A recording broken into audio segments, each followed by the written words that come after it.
wabarakatuh. Salam Om Swastiastu, nama budaya, salam kebajikan, salam sejahtera bagi kita semua. Perkenalkan, nama saya Ikrimah Zulkabakis. Saya dari kelas MN24D dengan NIM 20240080 Di sini saya akan mempresentasikan tugas proyek akhir semester 1 mata kuliah Pendidikan Kewarganegaraan yang berjudul Hak Asasi Manusia. Pengertian hak asasi manusia atau bisa disebut juga dengan HAM. Hak asasi manusia adalah hak yang melekat pada setiap individu sejak lahir sebagai anugerah dari Tuhan Yang Maha Esa yang bersifat universal dan tidak dapat dicabut oleh siapapun. Nah, di sini ada definisi menurut para ahli, yaitu dari John Locke. Hak asasi manusia adalah hak yang dimiliki manusia secara kodrati yang tidak dapat diganggu-gugat. Ada juga dari Miriam Budiarjo, yaitu HAM adalah hak dasar yang dimiliki manusia sejak lahir, yang bersifat universal dan melekat pada martabat manusia.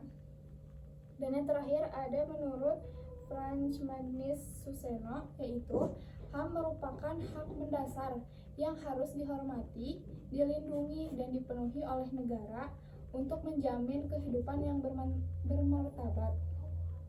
Lalu di sini contoh hak asasi manusia. Contoh hak asasi manusia ini dikelompokkan ke dalam beberapa jenis dengan contoh sebagai berikut, yaitu ada 3. Yang pertama ada hak sipil dan politik. Hak sipil dan politik ini contohnya kebebasan dalam berbicara, hak untuk memilih, dan hak atas perlindungan hukum. Lalu yang kedua ada hak ekonomi, sosial, dan budaya, yaitu hak atas pekerjaan, pendidikan, kesehatan. Yang terakhir ada hak kolektif. Hak kolektif ini contohnya hak atas perdamaian, hak untuk menentukan nasib diri kita sendiri gitu. Lalu di sini ada kelebihan dan kekurangan HAM.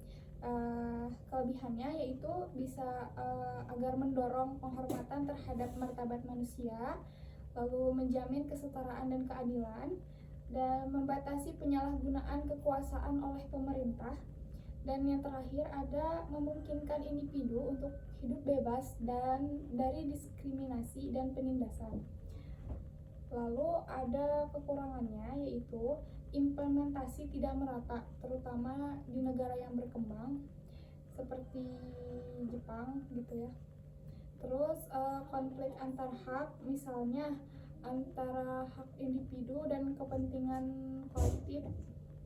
Lalu juga ada terkadang HAM itu digunakan untuk kepentingan politik tertentu. Dan yang terakhir ada ketergantungan pada sistem hukum yang kuat yang tidak dimiliki oleh semua negara. Lalu ada fungsi dan peran HAM, yaitu fungsinya memberikan perlindungan terhadap pelanggaran hak individu, mendorong pembentukan masyarakat yang adil dan beradab, dan mengarahkan kebijakan negara untuk menghormati hak warganya.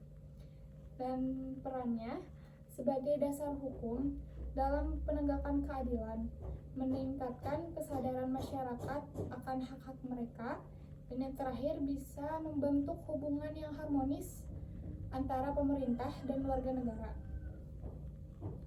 Lalu ada konsep dasar hak manusia. Konsep dasar hak manusia ini untuk universalitas, yaitu berlaku untuk semua manusia tanpa pengecualian. Dan ada inalienabilitas, yaitu tidak dapat dicabut atau dialihkan kepada pihak yang lain. Ada non-diskriminasi, yaitu setiap individu memiliki hak yang sama tanpa memandang ras, agama, atau gender.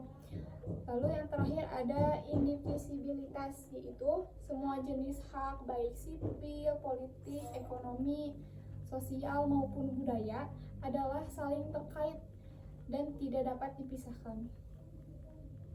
Nah, dari tadi yang saya sampaikan ini kesimpulannya adalah hak asasi manusia adalah hak yang melekat pada setiap individu tanpa terkecuali, berfungsi untuk menjamin martabat, kebebasan, dan adil atau keadilan. Walaupun memiliki tantangan dalam implementasi, HAM menjadi dasar penting bagi terbentuknya masyarakat yang adil dan beradab ini. Negara memiliki peran utama dalam melindungi, menghormati, dan memenuhi hak asasi warganya untuk mewujudkan perdamaian, kesejahteraan, dan kesetaraan.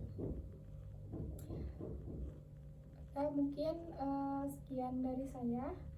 Mohon maaf apabila ada kesalahan kata atau kekurangan.